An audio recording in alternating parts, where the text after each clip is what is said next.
ये 32 सेवा अपराध हैं, इनसे बचना चाहिए।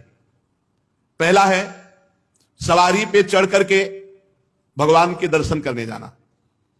अगर आप जा भी रहे हैं तो कम से कम 100 कदम पैदल चलें, इतनी दूर वाहन खड़ा कर दो और नंगे पैर वहां से जा। खड़ाऊं या पादुका पहनकर भगवान के मंदिर में दर्शन के लिए जाना यह अपराध है। हमें तो यही प्रार्थना करनी है कि सीढ़ियों के नीचे तो उतार दो जूता चप्पल। कुछ लोग तो ऐसे हैं कि टोके ना तो जूता चप्पल पहन के ही दर्शन कर ले, इतने सुकुमार तत्व हैं। कई ऐसे भगवान के मंदिर में सवारी में चढ़ करके जाना या खड़ाऊं पादुका पहन करके जाना, यह निषेध है, यह अपराध है।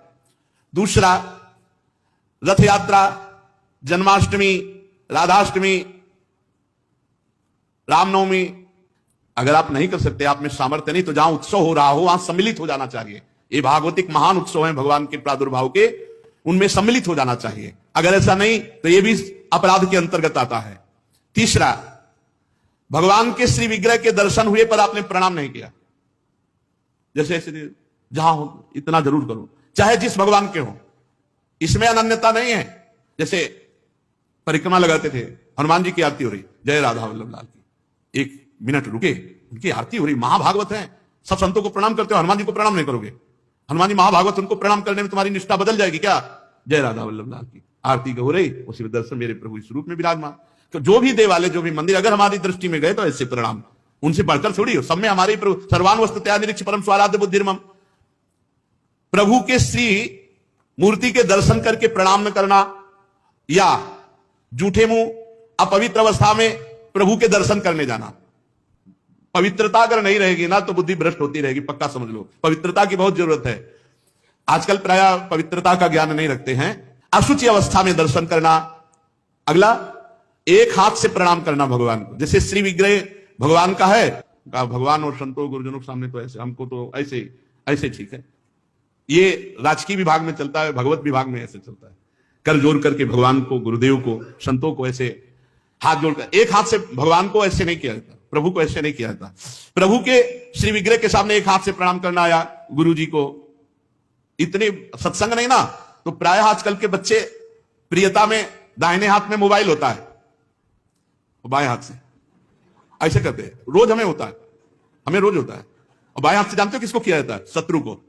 जब किसी राजा के हाथ संधि कराने या गुप्तचर या दूत ऐसे, तो अब उस राजा को तो करना ही पड़ेगा, तो बाएं हाथ से करता था। तो वो समझ जाते थे शत्रु पक्ष का है, और वो वीर इतना कि गर्दन उतरा सकता है लेकिन दाहिने हाथ से सलूट नहीं कर सकता, क्योंकि शत्रु पक्ष का है तो बाएं हाथ से करेगा। एक हाथ से प्रणाम करना या बाएं हाथ से प्रणाम करना। आप सत्संग नहीं तो बेचारे नहीं जानते हैं। राधा राधा नहीं बोलेंगे, राधा राधा बोलो, तुम्हारी वाणी पवित्र, तुम्हारा जीवन पवित्र। हमें बहुत सुख मिलता है जब कोई रास्ते में जैसे राधा राधा तो हम खड़े हो जाते हैं। राधा राधा राधा, आपका भी मंगल, हमारे कानों का भी मंगल, और हमारा हृदय गर्व में भरता है, मेरी महारानी जी का नाम लिया जा रहा है। परिक्रमा करते समय प्रभु के श्री विग्रह के सामने आकर के ना रुक करके प्रणाम करना और ऐसे घूमते रहना, यह भी अपराध है। परिक्रमा, एक परिक्रमा की, सामने आए प्रणाम किया, फिर दूसरी की, फिर सामने आए प्रणाम किया। 4 परिक्रमा अपने प्रभु की होती है, हरिप्रियाजू की 4 परिक्रमा। और प्रभु के श्री विग्रह के सामने पैर पसार करके बैठना।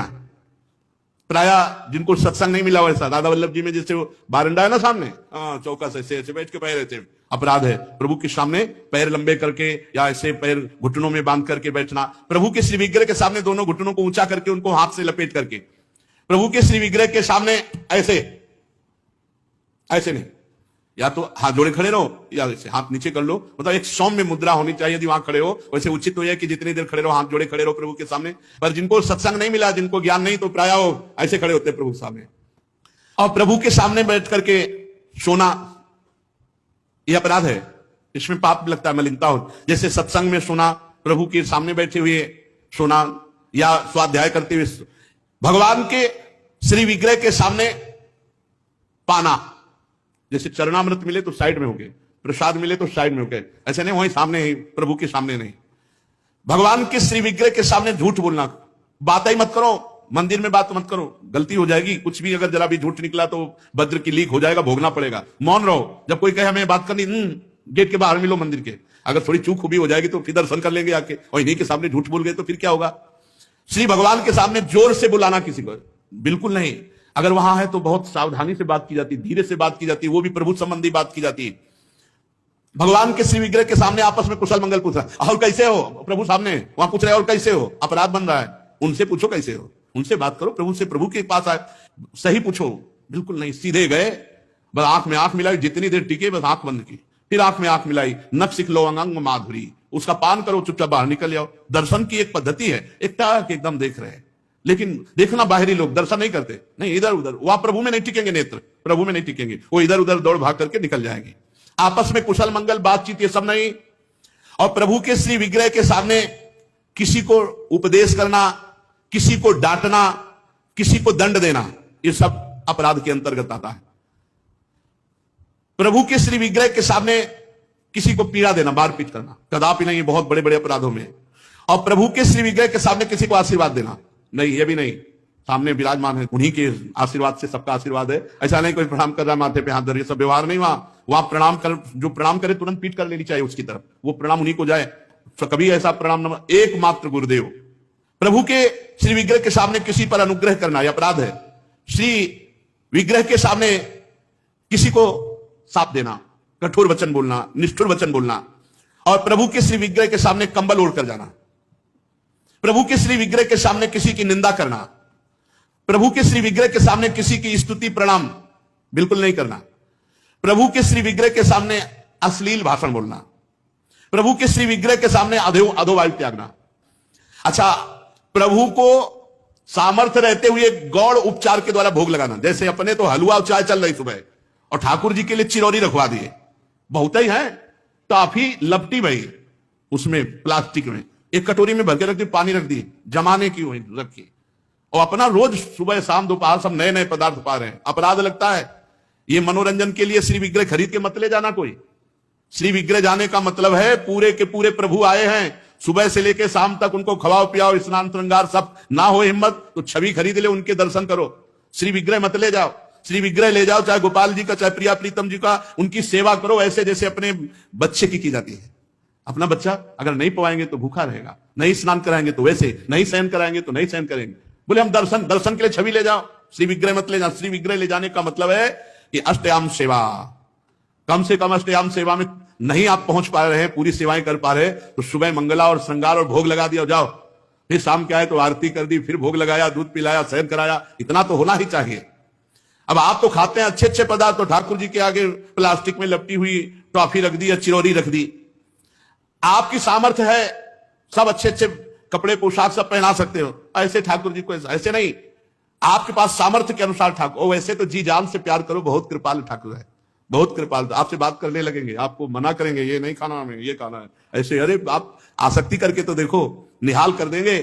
और अभी आप यहां पवा, फिर वो आपको अपने यहां ले जाके पवाएंगे, और ऐसा पवाएंगे कि निहाल हो जाओगे।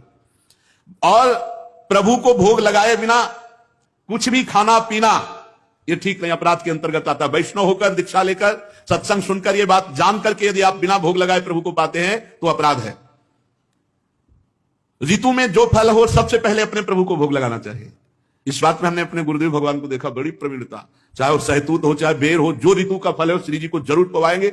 और पवाने का पहला कि आप चख के देखेंगे, बेर या जो भी पहला चख के देखेंगे, अगर अनुकूल है तो हाथ धोया, आचमन किया, फिर श्री जी को दूसरे फल। नहीं तो ऐसे भोग नहीं लगाते, पहले जैसे कुछ भी बनेगा तो पहले स्वयं चखेंगे फिर भोग लगाएंगे। और ये बाहर नहीं चलेगा, बाहर तो कहते झूठा कर दिया प्रभु को क्या पवाओगे, लेकिन अपने यहां अपने भाव हैं, भावोत्सवेन भजताम रस काम धेनु। और किसी फल आदि का अच्छा भाग अपने लिए रख दिया और जो स्वाद रही थे वो प्रभु के लिए भोग लगाने के लिए, ऐसा ना करे। और प्रभु के श्री विग्रह के सामने पीठ देकर खड़े होना या पीठ देकर बैठना, जैसे पीछे प्रभु ऐसे बैठना नहीं, इससे अपराध लगता है। गुरुदेव की अभ्यर्थना ना करना, गुरुदेव से कुशल प्रश्न ना करना, गुरुदेव की स्तुति ना करना, यह अपराध है। अपने मुख से अपनी प्रशंसा करना यह अपराध है। किसी भी देवता की निंदा करना यह अपराध है। भगवत मार्ग में अपने आराध्य देव के सिवा अन्य कोई आश्रय, अन्य कोई बल, अन्य कोई आशा, ये सब कलंक के समान है। यदि हम अन्य आस भरोस अवलंबन छोड़ पाए तो हमें कुछ नहीं करना भगवत प्राप्ति के लिए।